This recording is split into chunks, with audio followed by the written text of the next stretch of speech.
नमस्कार दोस्तों, जैसा कि आप लोग जानते हैं कि बिहार में जमीन निबंधन यानी कि जमीन रजिस्ट्री की जो प्रक्रिया है उसको पूरी तरीके से बदल दिया गया है। अब आप लोगों को जो अपना ज़मीन है उसको अपने नाम पे यहाँ पे चढ़वाना होगा, यानी कि आपका ज़मीन आपके दादा के नाम पे परदादा के नाम पे है तो उस ज़मीन का जो जमाबंदी है वो आपको अपने नाम पे करवाना होगा, तभी जो है आप उस ज़मीन का मालिक होइएगा और तभी जो है आप उस ज़मीन को बेच पाइएगा। तो अब ऐसे में जो है बहुत सारे ऐसे लोग हैं जिनको यहाँ पे पता नहीं चल रहा है कि हमारे दादा परदादा के नाम पे कितना ज़मीन है, या फिर जो है वो डिटेल निकालना चाहते हैं पुराना से पुराना ज़मीन का, यानी कि बहुत सारा ज़मीन आपके दादा परदादा के नाम पे है लेकिन आधा ज़मीन का आप लोग का जो जानकारी है वो आपके पास उपलब्ध नहीं है, कोई खाता खेसरा कोई भी केवाला आपके पास उपलब्ध नहीं है। तो आप जो है इसका जानकारी किस तरीके से निकाल सकते हैं कि आपके दादा के नाम पे आपके परदादा के नाम पे कितना ज़मीन है और उस ज़मीन का कब्जा अभी आपके पास है या फिर नहीं है, ये किस तरीके से आप जान सकते हैं वो मैं आप लोग को यहाँ पे बताने वाला हूँ। क्योंकि बहुत सारे लोग मुझे कमेंट कर रहे थे कि हम जो है अपने दादा के नाम का ज़मीन जो यहाँ पे देखना चाहते हैं, परदादा के नाम का ज़मीन देखना चाहते हैं, लेकिन ऑनलाइन में यहाँ पे शो नहीं करता है, ऑनलाइन में बहुत ही लिमिटेड यहाँ पे ज़मीन शो करता है। तो हम किस तरीके से जो है खाता खेसरा केवाला सब कुछ जो है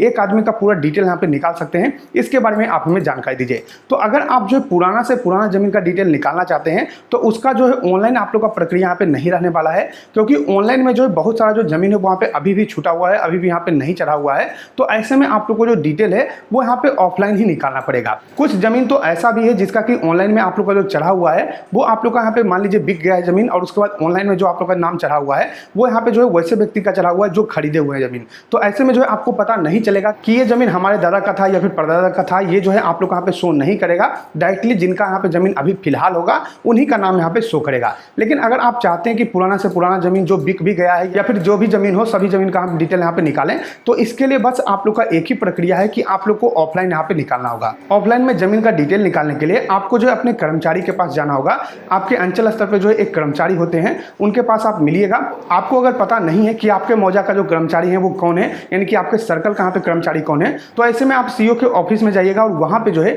एक लिस्ट आप लोग वहाँ पे लगा हुआ रहता है और वहाँ पे मौजा आप लोग का लिखा हुआ रहता है। मान लीजिए आपका जो ग्राम पंचायत है उसका आप लोग का पंचायत का नाम रहेगा और उस पंचायत के जो भी यहाँ पे कर्मचारी होंगे उनका नाम आप लोग वहाँ पे लिखा हुआ रहेगा। तो अब वहीं पे जो है उनका नंबर भी आप लोग का दिया हुआ रहता है। अब यहाँ पे दिक्कत ये होता है कि जो कर्मचारी होते हैं वो जो है ऑफिस में नहीं बैठते हैं, वो कहीं अलग जगह पे यहाँ पे बैठते हैं। तो आप उनका नंबर यहाँ पे निकालिएगा, उनसे बात कीजिएगा और बोलिएगा कि आपका ऑफिस कहाँ पे है, वहाँ पे आप उनसे मिलने जाइएगा और अपने दादा परदादा जिनके भी नाम से आपको डिटेल देखना है उनका नाम आप यहाँ पे ले लीजिएगा और वहाँ पे आप उनसे मिल लीजिएगा। अब वहाँ पे मिलने के बाद आप लोग को बताना है कि हमारे दादा के नाम पे या फिर परदादा के नाम पे कितना ज़मीन है, इसके बारे में डिटेल निकालना है। तो उसमें जो थोड़ा सा आप लोग का समय लगेगा, समय के साथ साथ यहाँ पे जो कुछ पैसा भी आप लोगों को खर्च करना होगा, क्योंकि जो वहाँ पे मेहनत करते हैं, जो वहाँ पे पुराना रजिस्टर देखेंगे, तो ऐसे में जो वो आप लोगों से कुछ ना कुछ यहाँ पे चार्ज मांगेंगे, तो आप लोग को कुछ ना कुछ पैसा वहाँ पे देना होगा। वहाँ पे उनको जो है अपने दादा परदादा का नाम देना है, यानी कि मान लीजिए आप अपने दादा का नाम से निकालना चाहते हैं तो आपके दादा के पिताजी का नाम क्या था, यानी कि आपके परदादा का क्या नाम था,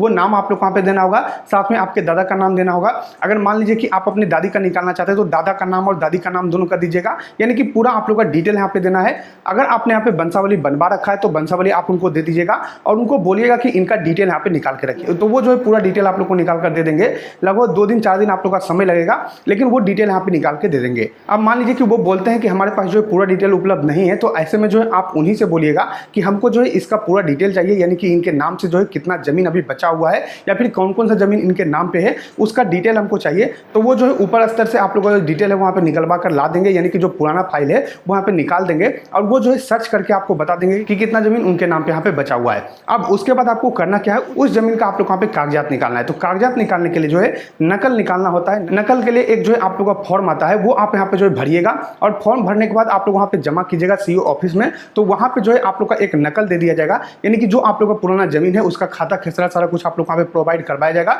और वो डिटेल आप भरकर जो है यहाँ पे दीजिएगा। तो आप लोग का नकल निकाल कर यहाँ पे दे दिया जाएगा कि आपका ज़मीन का ये डिटेल है और पूरा आप लोग का एक तरीके से मान लीजिए कि ज़मीन का जो पुराना आप लोग का डॉक्यूमेंट है वो डॉक्यूमेंट आप लोग वहाँ पे प्रोवाइड करवा दिया जाएगा। तो यही जो है पूरा आप लोग का प्रक्रिया रहता है। इसी के माध्यम से आप लोग जो है अपने पुराने से पुराने ज़मीन का जो डिटेल है वहाँ पे निकाल सकते हैं, क्योंकि ऑनलाइन पे जो है अभी पूरा आप लोग को भरोसा नहीं करना है। एक बार जाकर जो है आप ऑफलाइन में अपने जो यहाँ पे कर्मचारी हैं उनसे यहाँ पे मिल लीजिए। पुराना से पुराना ज़मीन का जो डिटेल है वही आप लोग को बता सकते हैं, आप खुद से यहाँ पे नहीं निकाल सकते हैं। वही एक प्रक्रिया है जिसके माध्यम से आप जो है पुराना से पुराना ज़मीन का डिटेल निकाल पाइएगा। तो यही जो है एकमात्र आप लोग का तरीका है। तो मैं जो है आप लोग को इसीलिए जानकारी दे रहा हूँ, ऑनलाइन आप लोग का प्रक्रिया जो यहाँ पे नहीं है कि पुराना से पुराना ज़मीन आप देख सकें, ऑफलाइन से ही आप लोग वहाँ पे निकालना होगा। तो ये जो है पूरा प्रक्रिया आप लोग वहाँ पे रहने वाला है। आशा करते हैं कि आपको वीडियो पसंद आएगा। अगर वीडियो पसंद आए तो लाइक के इस वीडियो को, सब्सक्राइब कीजिए हमारे चैनल को, साथ ही शेयर कीजिए इस वीडियो को ताकि और भी लोग को जानकारी मिल सके। हम मिलते हैं आपको अगली वीडियो में, तब तक के लिए धन्यवाद।